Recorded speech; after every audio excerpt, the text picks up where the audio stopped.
Welcome everyone to this week's Deal Final Corner. So this is your weekly property talk show brought to you by Property Filter, hosted by myself, Guillaume. And really the idea here is to give you access to, as we empower our member to, I'm going to start again, So hosted by myself, Guillaume, your favorite Frenchman, CEO and co-founder of Property Filter. And as you know, it's the UK's highest rated platform to find deals. And we are here on a mission to empower our property investor members to find, thousands of deals on the platform. And the purpose really with this Deal Final Corner is to give you more and the best of what's actually available out there in terms of inviting expert guests. We'll share with you the latest, most current strategies, tactics, and secrets about what actually works right now in terms of finding and doing deals and the reality of systemizing and running a high-performance business in property. So it really is my pleasure to introduce you and every one of you to Thomas Stratton. So he's been introduced to me by Asif, one of our team members. So Thomas, in the last 5 years, has built a strong foundation of property investments, especially in property finance, renovation, and portfolio management.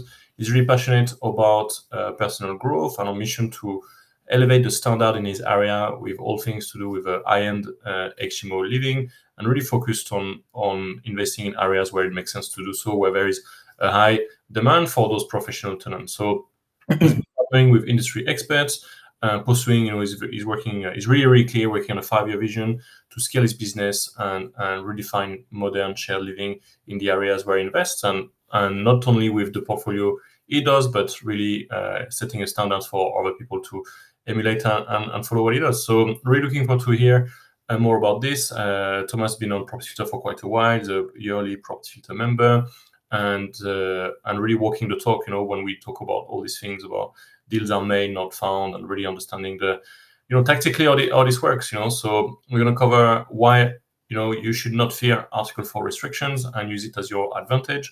And leverage these to get higher returns. And I know it's a really hot topic in Northwest and other areas where they've popped up everywhere, all of a sudden. So we're going to talk more about that and the exact criteria you can use to identify opportunities inside Article 4 area, and where you can see that there are massive demand for quality HMOs.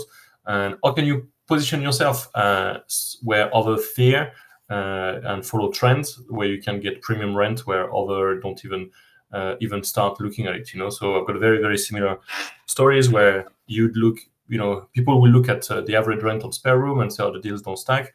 But there's so much of an arbitrage you can have with HMOs where basically your rent can be double the rent on the street, that you can really make them work really well. So we're going to talk about lessons learned from the trenches, the wins, the setbacks, the good, the ugly, as well as going into the blueprint you can emulate and follow to create a high-end luxury HMO that stands out in the market, where you get sold out rooms before it even hits the market. So very much looking forward to it. So Thomas, over to you. Thank you very much. And yeah, firstly, really appreciate kind of honored to be asked to do this, because I'm not coming here as multi-million pound property investor or citing 25 years experience in this sector. As I say, I'm kind of 5 years into my property investment journey, having owned a kind of selection of buy-to-lets, and now very focused on HMOs. But what I think I have done very successfully to date is find a property investment strategy that matches my kind of life goals, really focused on that in terms of being incredibly diligent about the process that I've followed. And I am continually making that a success by continuing to apply that framework by the way I go about that property strategy. And for me, I have picked one very specific strategy within HMOs, within almost a subset of HMOs, and just rinsed and repeated that strategy. And that has been very effective for me as I've become more and more expert within that kind of almost like sub-sector. So today I'm going to talk a bit about various things, but really focused on what I've done to make a success of investing within an HMO sector, but within areas where there are restrictions, i.e. Article 4. And I'm really going to kind of focus on the process that I followed and how I came to conclusion that was the right model. So I've got some slides. I think I can see when people are raising their hands. So please, if throughout this you have questions, either raise your hand or just speak up, and I will endeavor to answer them as we go through. Or if people want to wait till the end, please also do that. I'm just checking people can see my We can, yeah. I can see slides. your screen. I need to just flip it, don't I? Perfect, yeah. Perfect, yeah. I'll That's the press one, button. right. Okay, so I'll just start off with a bit about like kind of why we exist. So I certainly set out very early in my HMO journey, really by investing in education, and that was kind of critical for me because there are so many intricacies in HMOs investing. So many of you on here, I'm sure, are deal sources and also know about HMOs. But in terms of particularly the identification and the subsequent development of them, there are a number of details. It's really important to invest in your education to know how to do that successfully. So, as I said at the start, I was very focused with my property investment goals, like any business, in creating a high cash flow portfolio. And there are, of course, various models to doing that. But the conclusion that I came through my own kind of education was that HMOs were the best model for me and the strategy that I wanted to enable me to deliver on that. So that's what led me down the route of HMOs, and probably maybe slightly contradicts with some property experts or investment experts' advice. I was very clear from the outset on the type of HMO product that I wanted to create. I know many people will tell you to base your investment strategy purely on the numbers. But for me, I have to be emotionally attached to something. I have to be passionate about what I'm creating. And so I always knew that I was not interested in following the route of kind of the asylum seeker contract model or the kind of social housing model initially. I wanted to create a brand that represented kind of a high end product offering. And so I designed my kind of area analysis and area identification strategy to enable me to find an area that had a demand for that type of product. And that's probably the first mistake that I've seen people make, is that they create a great product. The numbers from a return on investment perspective look really strong on paper, but what they haven't done is the sufficient due diligence on the area that they're going to be creating that product, and therefore they create a product and then the rooms don't rent.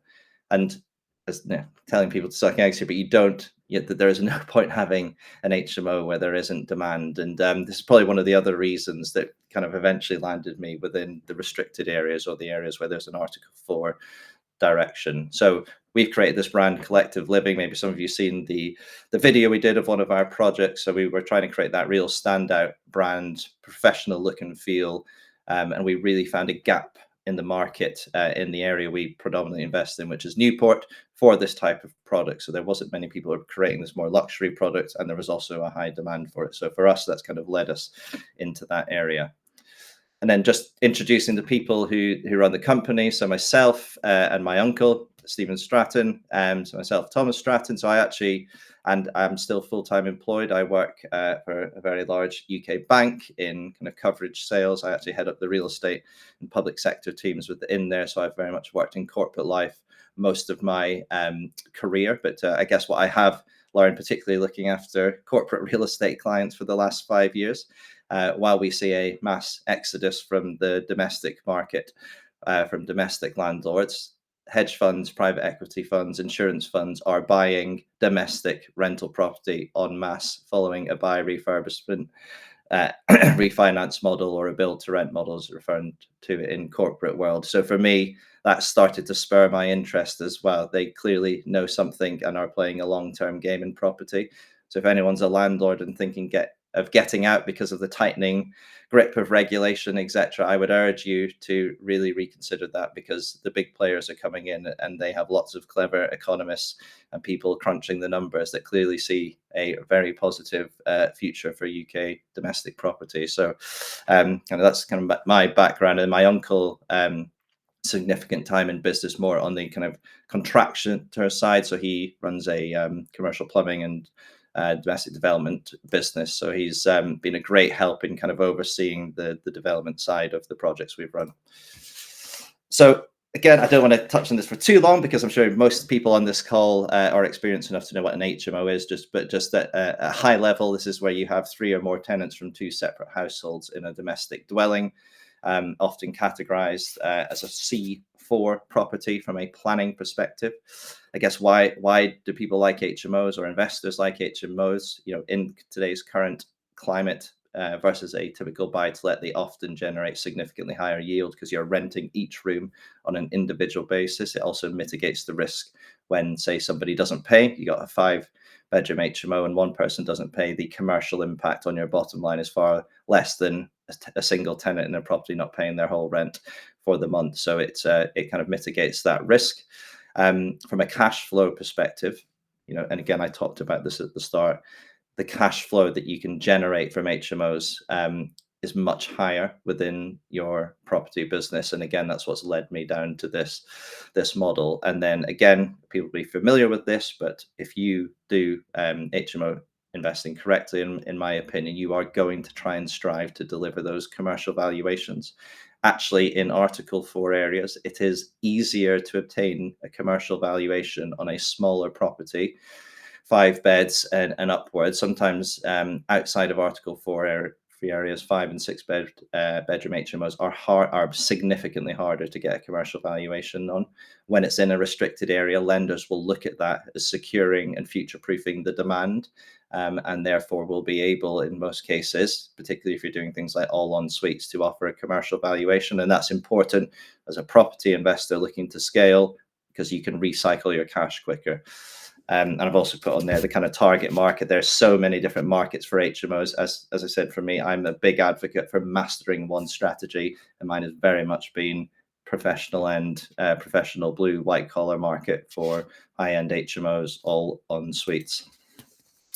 And then a bit about what is Article 4. So as I said, the Article 4 essentially removes the right for you to convert a domestic dwelling into an HMO. So that means if you want to house, as I said, more than 3 people from 2 separate families, you will have to go through planning permission within Article 4, where there are many areas where it isn't in place, and you don't have to go on that journey. So I guess why is it in place? It often is very political. There's been, I think, particularly with the rise of things like asylum seeker accommodation, a dispute, rightly or wrongly, within local communities about that kind of housing strategy from the government. And there's been kind of political uproar from councillors up to politicians, but often it's done to control HMO concentration levels. So you often find that the restrictions are based on a kind of circumference, an area, and a volumetric based assessment. So there aren't more than a certain percentage of HMOs within a certain area. The implications are it is significantly more difficult to obviously develop an HMO because you have to go through a full planning process. On the flip side, and why it attracted me, because of the approach that I kind of touched on earlier in terms of finding an area where there's a demand for a high-end product that wasn't over concentrated, is it puts off a large majority of investors. And for that for me, helps future-proof the demand. And certainly with the developments we've done, that theory has been put into practice, and we've very successfully rented out our HMOs very, very quickly in the areas where we've developed. Just want to pause for a second. Is there any questions on any of that? I can't see actually hands raised because I've got the presentation mode on my screen, but just wanted to check there's nothing else. Nope. Okay. So on the kind of sourcing framework that I've followed, and one I can kind of recommend, this is obviously very, very high level. But in terms of, I think, for a deal sourcer or even an investor, being able to be a specialist in kind of a sub area within HMOs will really help you stand out. I've spoken to many sourcers who kind of claim to be specialists in all things HMOs, but I think it's very difficult to be an expert in finding social housing, professional, asylum seeker accommodation, because each of them are a very specific and different approach, and therefore being able to stand out as an expert, for example, in sourcing HMOs in Article 4 areas, I think is a bit of a niche model that people could follow, and I'll touch a bit more on where I think there's a gap in the market for that. One of the things I really focused on was around the area analysis piece, and this is where I think if you do nothing else in your kind of initial due diligence, people should focus their area on. I'll talk very high level how I did that, and this is where this is about using data analytics and a methodology to ensure that you go into that property investment journey, going to that area, knowing that you have the evidence to back up the demand. And so I just picked 10 areas, towns and cities within 4 hours of where I lived in London. And I did this all very manually initially, but I can talk about how Property Filter now refines that shortly. But I went through 30 properties in each town and city, 2-bed, 3-bed, and 4-bed terrace. I looked at the top 10 priced ones, the lowest 10 priced ones, and the middle priced 10 ones. I then applied a kind of rough metric for developing those from a 2-bed to a 3-bed, a 3 to a 4, and a 4 to a 6-bed. And that gave me a reference table of the achievable return on investment and an average figure. That helped me discount a whole load of areas where I wasn't hitting the return on investment figure that I wanted to deliver. I then started to contact agents within each of those areas. I think I was left with 4. From the agent's feedback, I was able to get more specific in terms of the postcodes that would be attractive for the professional model that I wanted to follow. I then took that detail and then visited 3 of the areas where I knew this would work. I met agents, I met tenants, and that helped me whittle down further again the area that led me to ultimately Newport, where I invest now. And then I actually started the real demand testing using things like dummy adverts, etc., and having tenant conversations. Now that all of those steps meant that I could go into my property investment journey knowing very confidently that there was a demand for the product that I wanted to create. And I'm all about mitigating risk before you make any big decisions. And I put know and love your area. But if you specialize in one area, whether it's both the product you're selling, but also the area you're investing in, you are going to be more appealing to people as a property sourcer and be more successful as a property investor. Not being too diversified and being a specialist, I think, is always advantageous. And then that also helps you build your network. And this is, again, the point I wanted to make about deal sourcing and where I think there could be a bit of a gap in the market. I've got very good at finding properties working with kind of the power team that I now have in place that I know will get planning approval.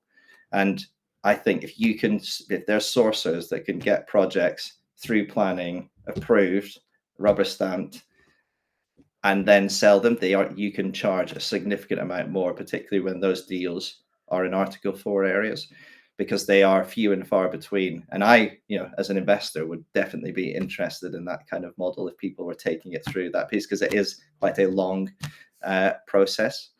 Yes, it presents more risk because there's a cost associated, but equally, it's definitely a kind of model I think is attractive. It's a bit like people who get planning approval on land. There's definitely a market for that. I can see in the property sourcing world. And so I did all of this kind of area analysis and upfront due diligence manually. And I think there is some merit in doing that, in understanding your kind of target market and how things work. If I had had Property Filter, I wouldn't have done it all manually. And some of the features that would have significantly been refined had I had Property Filter and what I now use Property Filter for today is that unified database piece. So not having to go back and forward through Rightmove and other platforms, reviewing properties I'd already seen 3 times and being able to discount those in my pipeline. But also some of the smart filters. So as I got to grips with my area, I knew I needed over a certain square meterage in a terrace property of 3 beds and more to work and deliver a 5 or 6 bed all ensuite HMO. Again, using Property Filter, I can refine the list that I am presented to me. So that, again, cuts out a huge amount of manual time that I was spending going through those platforms. What I use probably most now, particularly at offer stage, is the comparable data metric. So I can see within, particularly going in with like data to back offers that I make, I can confidently go in and see what other properties on that street have sold for, use that as part of leverage in discussions either with agents or direct to vendor. Again, that's been incredibly helpful for me. Being able to actually just acquired a property that's kind of in a very a state of disrepair, but it has an HMO license already, and that was flagged through some filters using property filter. I would probably never have found that, or certainly not found it before somebody else did, had that not been through having property filter. So these are kind of the tools that I use within property filter today extensively. But I think the bare basics of it, and probably the bread and butter, is again just having that organization, that ability to manage your pipeline effectively, remembering and being able to sort what you've done with each of the properties in your pipeline. So for me, it's been such an incredible uplift in the efficiency of the way that I go about doing things. Having said that, I do think there's definitely some merit in doing some of these things manually the first time you do it, because for me, it really did help me understand and know my area, know the housing stock, and just learn how investment models work for HMOs. So the other bit I use regularly now is, which I think is excellent, is the deal calculator. Again, I was plugging in numbers manually on hundreds of properties when I first started, and now I have templates that I can just run at the click of a button on Property Filter to look at properties and look at that return on investment to kind of bring in those properties or discount them. And then in terms of the project delivery, so I'll just touch on a couple of these areas. So a project delivery framework, I've put 10 steps in here for delivery within an Article 4 area. So I touched earlier about building a power team.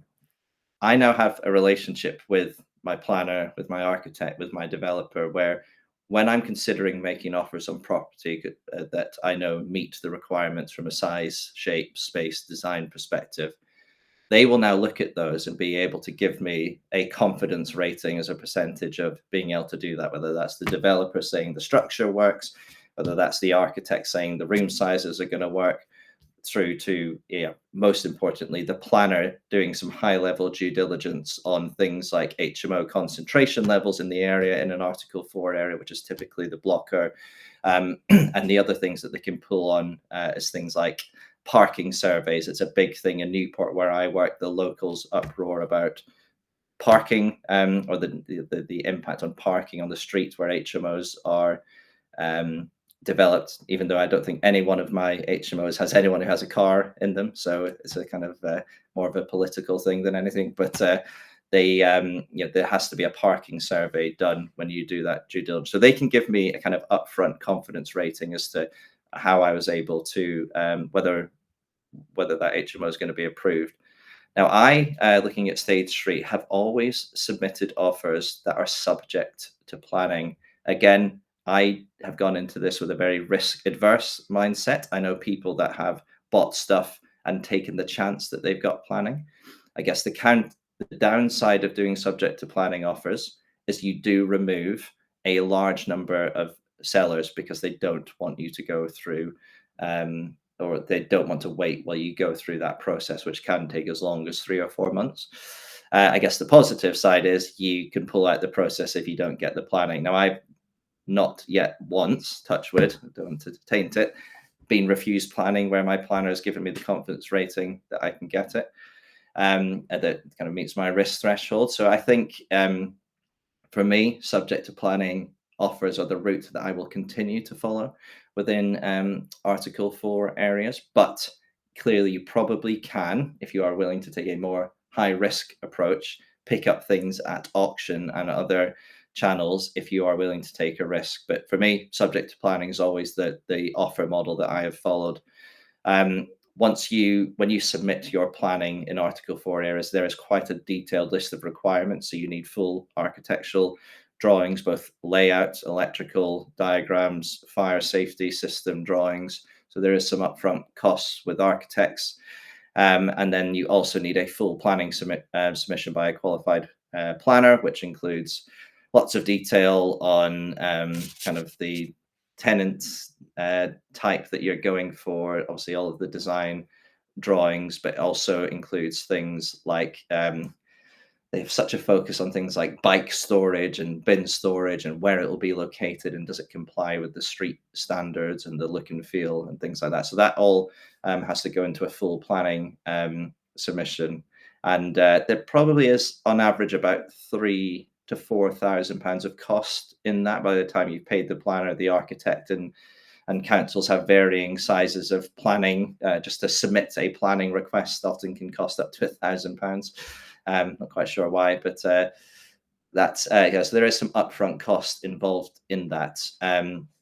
And then on the assumption you have that planning approval successful, sometimes it goes through pretty quickly. Sometimes they have to take these things to committee, and it does depend on what side of bed the lead planner has got and from the council has got out of bed that morning, because it chops and changes every time in my experience. And I've had ones go through in 8 weeks, and I've had ones go through in 4 or 5 months. So it is quite a varied process with little consistency. When there's a public notification goes out, you do have to expect some outcry. So that, with the areas I've invested in within Wales, there's always a local press article citing the company and the planning request having gone in. But on the assumption you can deal with all of that, you once you have successfully achieved the planning, you very much move into a standard completion process, and then onto the refurbishment and development. And I'm not going to talk about how to contract manage a development, because again we'll be here all day. But the bit I will talk about is the managing agent piece. For me as an investor, not so much a sourcer obviously, but as an investor, I've always thought about my investment journey as at scale. I want to be a scaled property holder, and so I have created the kind of foundations, the network, the power team around me that enables me to do that. I have a very busy corporate life day to day, and so I don't have the time to start self-managing HMO room lettings or remedial works. I have done that in the past with a few buy-to-lets more within the area that I live, but I just simply don't have time to do that. So I've tried to create a platform and a setup that enables me to scale. And I've seen people give up on property because they try to do too many things themselves. And it's just not sustainable. Whether you've got a family situation, children, full-time job, etc., you need to outsource stuff, in my opinion, to scale properly. And then just to conclude, I'm a big advocate for marketing. I think marketing can really help sell what you've done.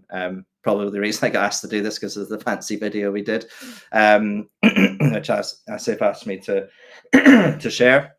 And so I think, if you want to create your own personal brand, your company's brand, investing a bit of money initially in having that fancy videos, that social content can make such a difference. I'm on a journey myself with social media. I've only just started going on Instagram and things like that, so I'm just trying to build my followings. I know some of you will probably be much better than me at that kind of thing. So yeah, that's what I'm trying to work on at the moment. And then just to wrap things up on the last couple of slides, so this is just the case study. This is my first ever project I did. Went into this with the kind of fear of God within me in terms of what was I doing, putting all this money into this project. And but I had done so much work up front in planning for this.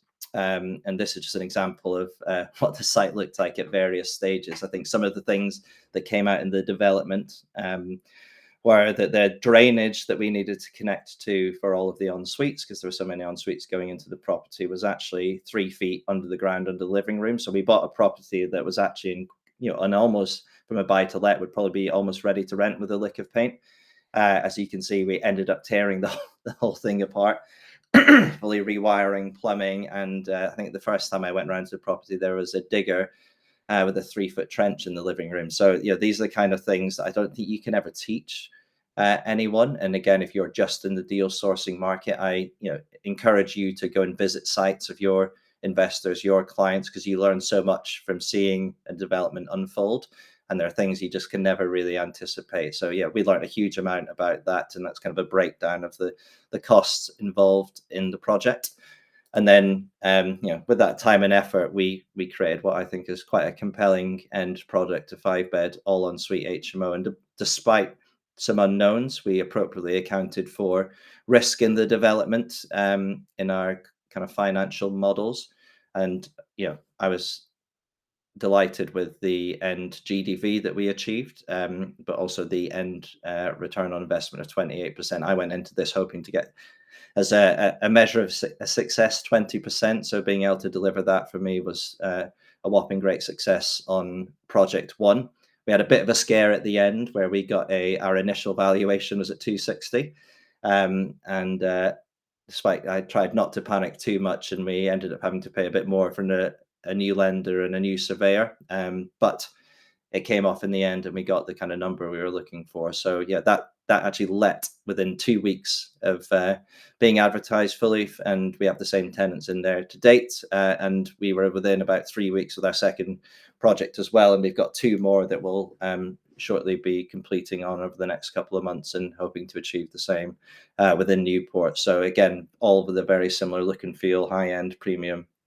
product. So that really kind of wraps up all the kind of content I wanted to go to. I guess, yeah, for me, just to conclude, I don't think people should shy away from Article 4. The reasons I've kind of touched on today are there is a path through it. I got told with the first few agents in Newport, you'll never get anything through the council. They hate HMOs. The politicians will stop it.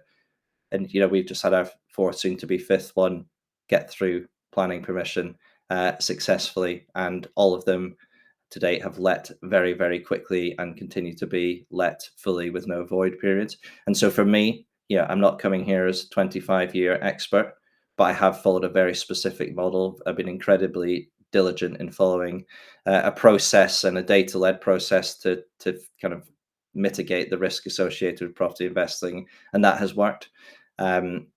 And so, yeah, if I kind of leave with anything, I do think don't discount Article 4. For me, it's a very attractive area. It's more and more common nowadays as we see councils switch it on either in specific areas or kind of blanket application of it. So I think to be a player in the HMO game, you're going to have to get au fait with it if you're a deal sourcer or an investor. And getting in early will help secure success versus waiting till too many people are in there. So that's what I'll finish with. Keen to know if there's any questions, comments, etc. Yeah, there will be. Thanks so much. Have you got a slide with your details or something? Yes. If I just stopped sharing the screen. Yeah, if you want to just leave it up. And just you made a passing comment at the start about you working for institutions and your corporate career and things like that, and how you see those big corporate players actually filling their boots with residential properties. You want to tell us a bit more about what you've seen or heard about that?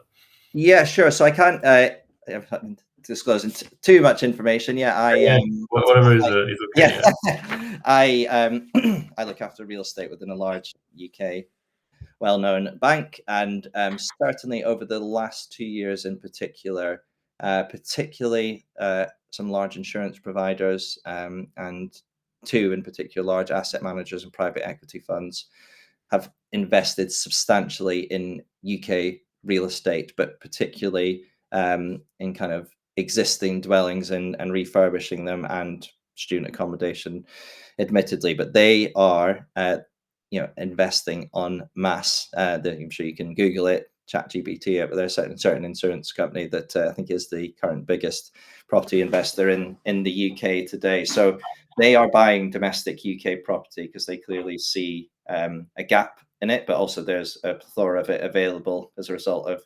domestic landlords exiting the market. So, I'm not saying that's just in isolation a reason to invest in UK property. But for me, if people like that are buying it, that's a sign that they see a very, very bright future. Maybe not in the next 3 to 5 years, but the long term, because they tend to meet a mid to long term mindset. And that's kind of what I would say on that.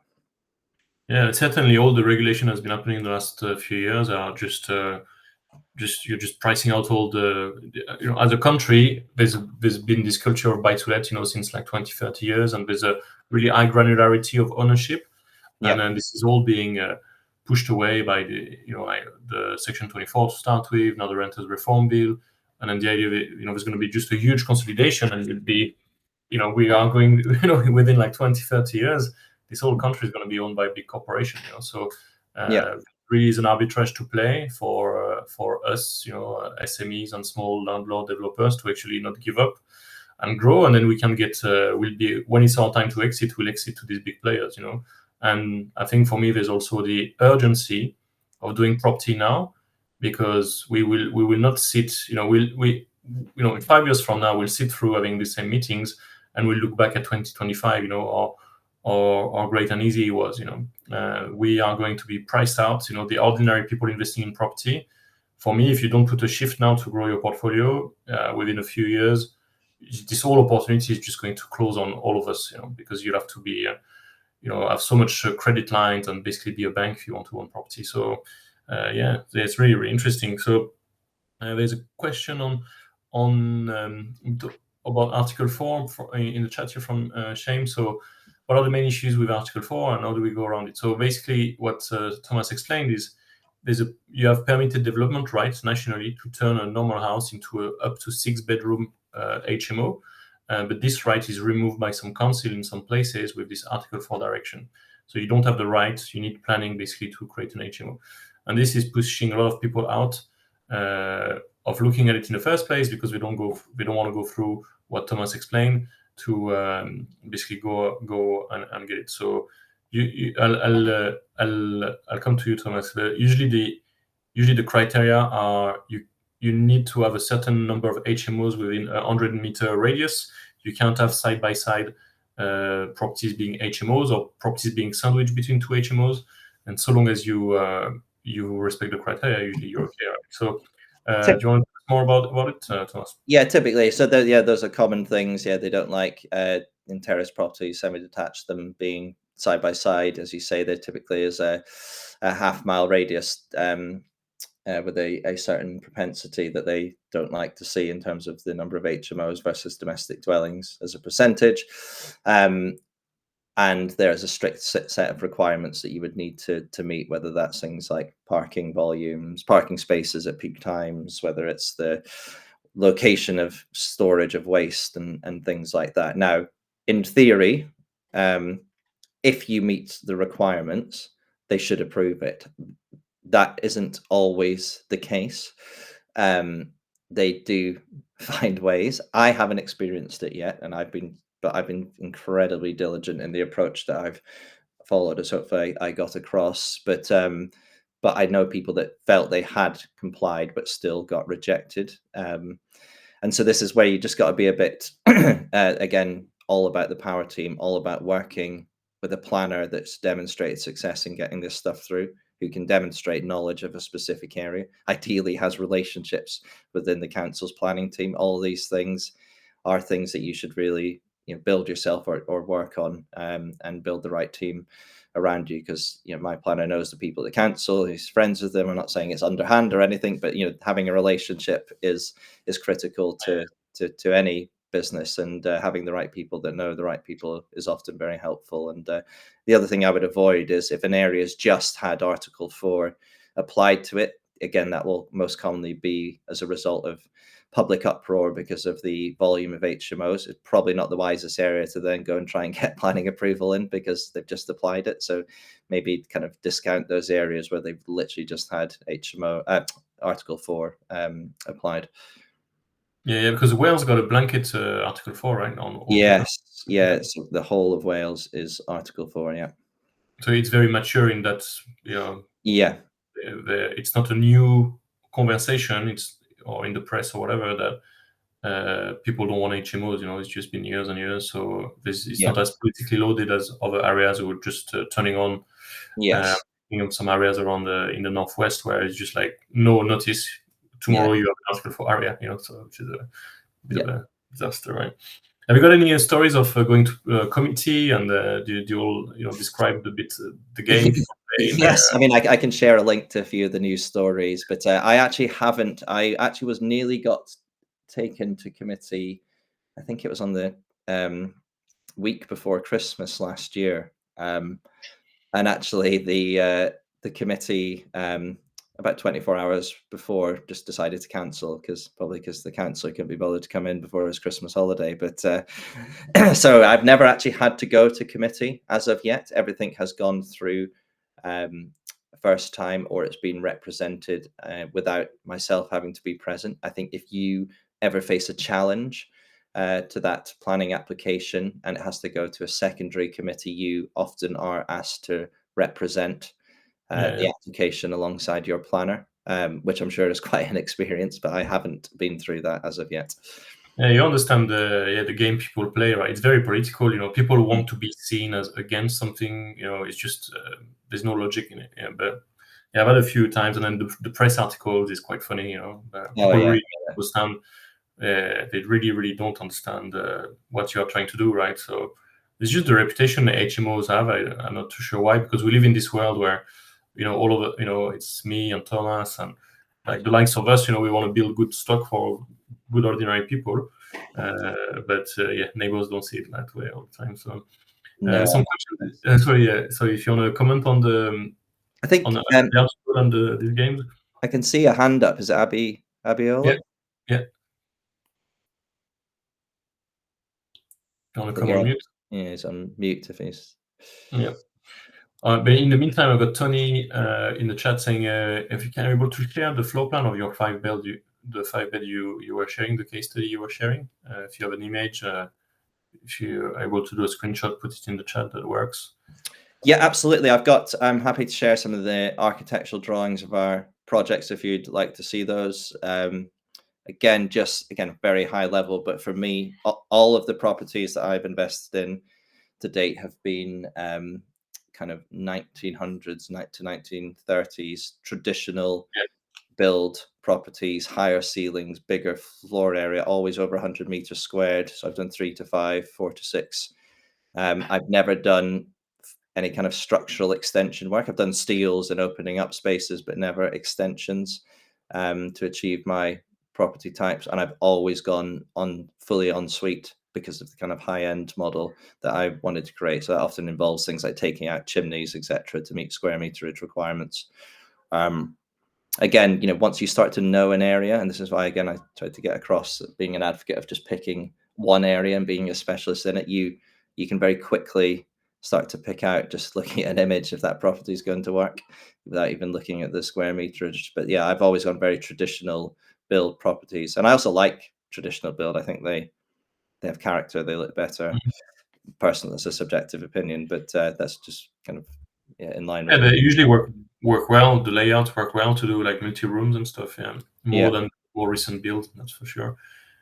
Question in the chat for the whilst going through the planning process, or do you secure the deal? When you offer subject to planning, or does that sort of work? Have you got an option in place, or is it just a common agreement, or? So as I said, I agreed. All of mine have been agreed on something called an STP, a subject to planning offer. So you agree purchase price, and with the agent and the seller, you agree that is subject to planning. So in every case, I've got them to take it off the market while we go through planning. So again, as I said, this does discount many potential purchases. I know people that aren't transparent on the fact that they're going through planning, and they do it. They do it without telling the vendor and just kind of delay the process while the planning flows through. Again, that's a personal choice whether you want to follow that approach. But I've always been transparent with the seller and agreed a subject to planning offer, which is the security I've agreed with. And I've never done things like option agreements or anything. Would they walk away from it? It's like, oh yeah, we accepted this, but now that we've got planning, not anymore. We want to sell it with planning. Yeah, so you could. I mean, that's why from a deal sourcer's perspective, I think you could secure these subject to planning offers, get the planning, and then if you packaged up a planning approved HMO in an Article 4 area, I suspect you could charge quite a sizable fee for that. I mean, the vendors themselves, could they walk away? Right. Yes. There is that risk. I agree. I didn't have anything legal to mitigate that, but often when you're buying these properties, it's you can quickly ascertain whether they would have the knowledge to do that themselves, and or why that would be attractive. I don't necessarily disclose what we're trying to achieve through the planning process. I just say that we need some planning to convert the property for our kind of business model, and that's all I disclose to them. I think if you're silent on it, the problem I found or I can see is you've got to get access to the property in the period, to get architects in, planners in, surveys done, probably more than you would if you're just buying a house for your own purposes. And so you do need to have that, and that's why I was transparent. You probably could just cite delays with solicitors, etc. While you get that planning. It's a potential model that you could follow. Yeah. Question here from Caesar. What do you see as has been the main criteria for to get the planning approval? I think you did say it's a sum of many things, but Yes, it's. I mean, the main thing is making sure you do your due diligence on the volume of HMOs in the surrounding area, the planner. There are data sets and stuff you can, I think, join and buy that show that, but you have to pay the planner anyway. So I get him to do that. And uh, having all of the details covered, I would say. So talking a bit about your business model, who you are, your background in the planning submission, that you're not just some kind of crook looking to buy property. You have a very clear plan and vision of what you're trying to achieve. But also, showing through the layouts. I included even things like design schematics, like what the rooms are going to look like in there. They may not look at them, but it shows. I think if you can show a level of diligence and thought into this, it shows that you're not like a cowboy coming in to develop substandard property. You're trying to create a housing stock for the local community, or people coming to work in the local area that's attractive and adds value to the community. Because that's the political uproar, is they, I think, often have, rightly or wrongly, been tarnished because people don't particularly like things like asylum seeker models in domestic dwellings, rightly or wrongly, and therefore everyone assumes that that's the model landlords are going to bring in. And that's what I would say. Don't, make sure you cover the details, give background on yourself, and the planner will, if they're good and they know the area, will know exactly what the council want to see in detail. So there's one thing for people might get caught up. I got caught up with this in Birmingham. Is on the concentration assessment. Is you got yeah, all the public data of licensed properties, and you can look at things like Royal Mail databases, and you can look at different things to do this due diligence on the concentration assessment. I even asked the planning to confirm, are there other properties than these that will fall under your definition of HMO for a concentration assessment for planning? They said no. As a mm, on their 28 days took them 28 days to respond to this because it's their statutory period. Then we yeah, go for planning, and they're like, oh yeah, there's all these exempt accommodations that are also HMOs that I can't give you the details of.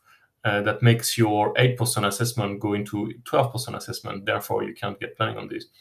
And so yeah, it's just one thing to be mindful, because yeah. some of this data is not available, and but also it's just some councils are a bit more aggressive with these things than others. So Yeah, exactly. And speak to other, if you can, speak to other investors. I mean, I work with a managing agent who's an HMO investor themselves, and that for me was a big uh, confidence boost, both in them knowing how to manage tenants successfully and yeah. give them a good experience, but also knowing and hearing from them, their journey and their understanding and who to talk to. And again, network in any business is key. Exactly the same in property. Mm. And people ask me all the time, like what's the GDV of that property? Can't property filter give me the value of that property, etc. And then you talk about power team, and I find when I'm hunting for a HMO, the two people I speak to every day are, one, the mortgage brokers, which is going to give me the commercial valuation yield multiplier, and secondly, this specialist letting agent in there that is going to be able to tell me how I can break the rent, break the ceiling of the rent in that street, right? And then the maths just give me the GDV. Do you have a similar process? Yeah, so the GDV, actually, I learned the hard way on the first one in terms of the lender. I went with the cheapest surveying company, etc., which Yeah, isn't always when the difference in valuation from one to another, I think with me was £65,000. So in hindsight, I should have paid the extra £1,000 for the different surveying company. But you, again, that's experience. You learn through experience, and I think for me, I invested in two or three GDV assessments of projects pre-purchase when I first started out with a professional surveying company to give me a kind of range of different GDVs that would come out from different agencies to give me confidence that I could hit what I thought. I mean, I obviously did the maths, and you can use ChatGPT now to give you a view. You can ask, but I found speaking to these surveying companies was the best bang for its buck. I mean, you can get ones for 300-400 quid each, so it's not insignificant, but it's not kind of break the bank money to get these assessments done, and it gives you that confidence going in that you can or the ability to challenge GDV outcomes that aren't within what you wanted to get to. So that's how I did it. But I also, my managing agent was kind enough to share some of their valuation reports with me as well, which gave me confidence, and also the things like the yield calculations and stuff that the surveying companies used as well, and how they came to that conclusion. So that was helpful as well.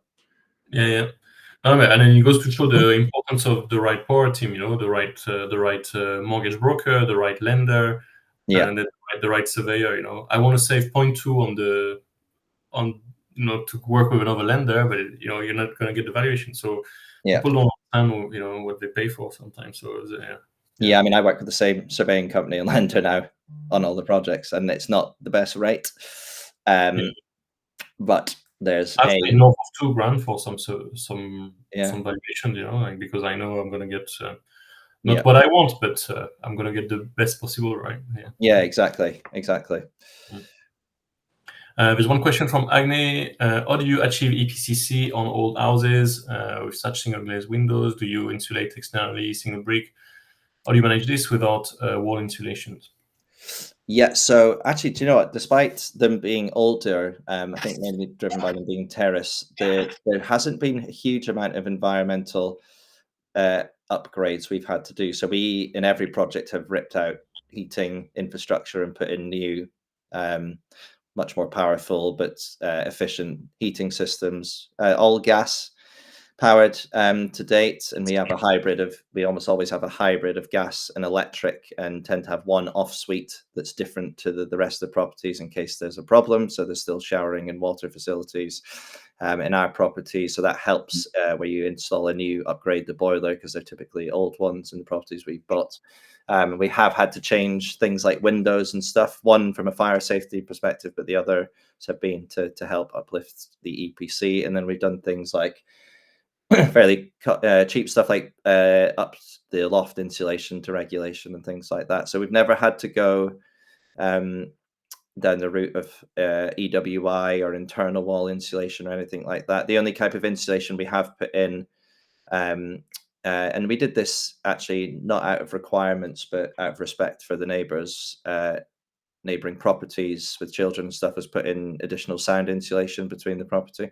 Because again, the last thing you want as a property investor is a neighbour constantly kicking up a fuss with you, with the agent, with the tenants. You want a happy experience on the street, not just your property. So yeah, for a small uptick in cost, we tend to sound insulate between our properties adjoining to others as well. Yeah, awesome.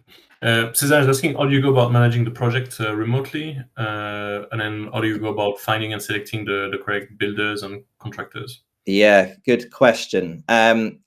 Again, a critical part of being a property investor is getting a developer you can trust, because it takes so much stress away of that side of things. I mean, I visit my sites now once a month when they're in development at most, because I've got such a strong relationship now with the developer, and I've helped him with business stuff with my kind of financial banking background, and he obviously does the developments for me. So we've got more of a friendship than a contractor relationship now. But I started that journey by running a bunch of RFPs, tenders, however you refer to them, for a specific project.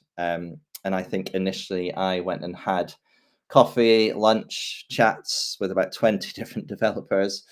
Again, you can see I always do things in a very detailed way, but I think it's paid off. And then I kind of refined that list both from a commercial perspective, but then I also went with the kind of three I nailed it down to they took me around a number of their in development sites and completed sites. And I think alarm bell one is always if a contractor says, "Oh, I'll not get approval to take you to one of my completed projects," it shows they ended the relationship on a bad note.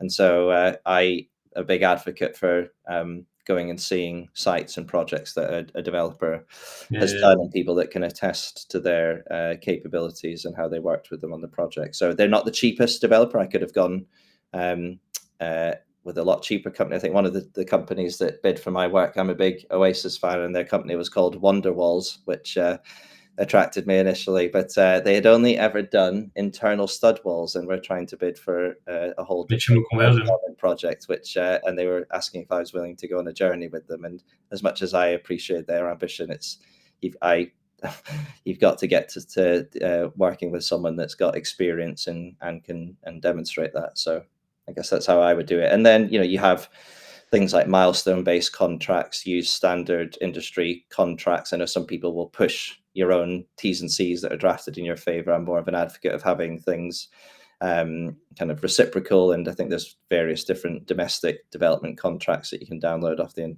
internet, JCTs and things like that. But make sure you have proper contractual provisions in place before you start to protect yourself, but also to protect the builder as well, and check things like their insurance certifications as well. Do your due diligence. I'm sure there's training on here or other areas on kind of contract management and tendering and stuff.